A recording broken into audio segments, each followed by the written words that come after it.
Hey, folks, great to see you again. Hey, I want to talk about the buzzword right now is ChatGPT, and but more in a broader perspective is generative AI. And what are the concerns? What are the challenges? And what can you do about it at this point? If you are in a corporation, you need to create a policy around that, or some type of guidance, some type of white paper. What are you going to do about it? What are you going to focus on? So that's what I want to talk about it here today.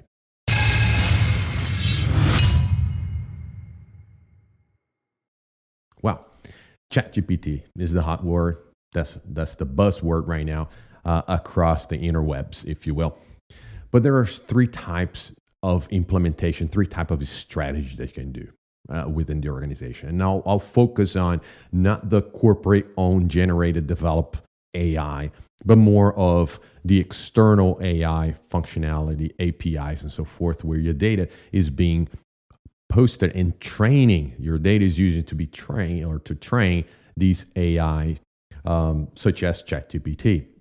And that's where the corporate concern comes in at data privacy, right? You're putting that data there. But there's three type of strategies in terms of generative AI.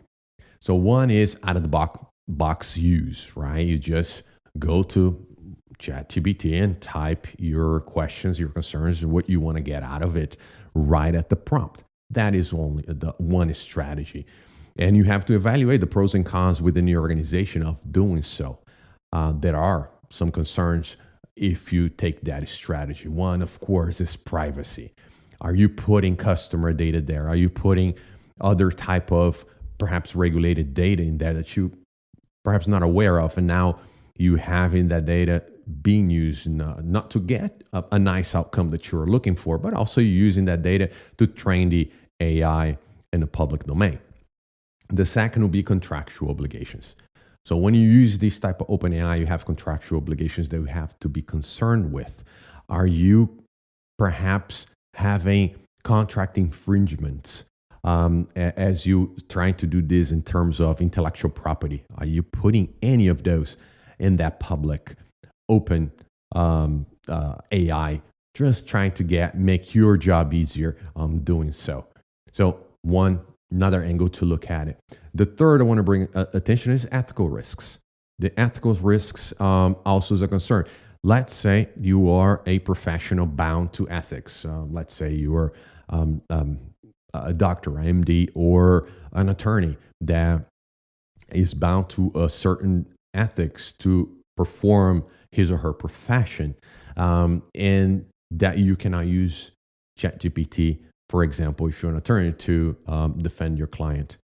So it requires that a person do that, not an AI on that case. So it's something that you need to look at it from an ethics perspective. Regulatory always comes up. You need to pay attention that anything you put in there that generate an output, perhaps the regulation require you to log that process or not, and you're not going to have access to those logs. It's going to be outside on a public AI service. Quality and output issues. These are data that is generated in these AI, ChatGPT being the keyword that we're talking about here, are learning systems that learn from data that is on the internet. And now you and I know that not everything on the internet is true. So and that is learning from. So you might have some output issues that perhaps the AI could not generate or understand the logic and provide you bad data. Now today, as of today, so March 16, we had ChatGPT 4.0 coming out, and that is a little more advanced. That perhaps it can solve some of those problems, but even OpenAI admit themselves that errors will occur as the technology advances. Lastly, inherent bias. You need to be careful with that because, once again, it's public data, it's data on the internet. Inherent bias will be there in the language. It is out there if you Google. And that data is being consumed by the open AI such as ChatGPT and generating that information. And if you're using inside your organization, for example, you have to be careful if you're using for recruitment. Let's say your HR is using for recruitment. You have to, certain states require you to disclose your recruitment strategies, your recruitment process, and that you will have to disclose that you're using this open AI that is external to your organization, either directly on a prompt or using an API.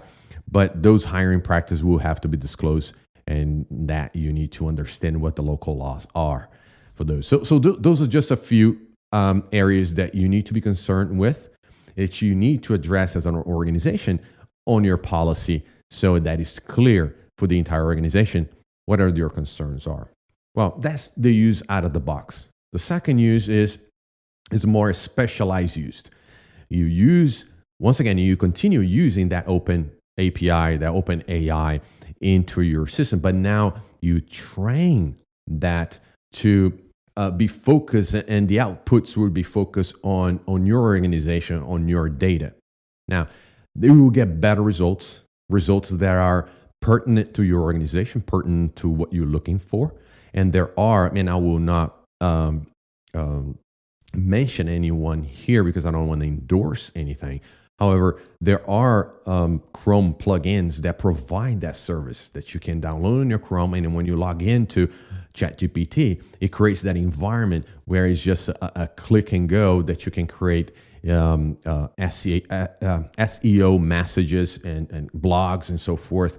That is what I'm talking about, that you can create to your organization. But even though get that pertinent output, you are putting your critical and your restricted and your confidential information out of your boundaries and out of your control. The third and last way and strategy that you can implement AI in your organization is basically use a custom module. And that basically, we are not talking about ChatGPT at this point. You basically create your own AI within your organization. The challenges with that is you need to have the manpower, you need to have the knowledge, you have the resources, you have the funding to make that happen. But that would be the most conservative way to do. You have complete control of the outcomes, the end product, and of course, control of your information.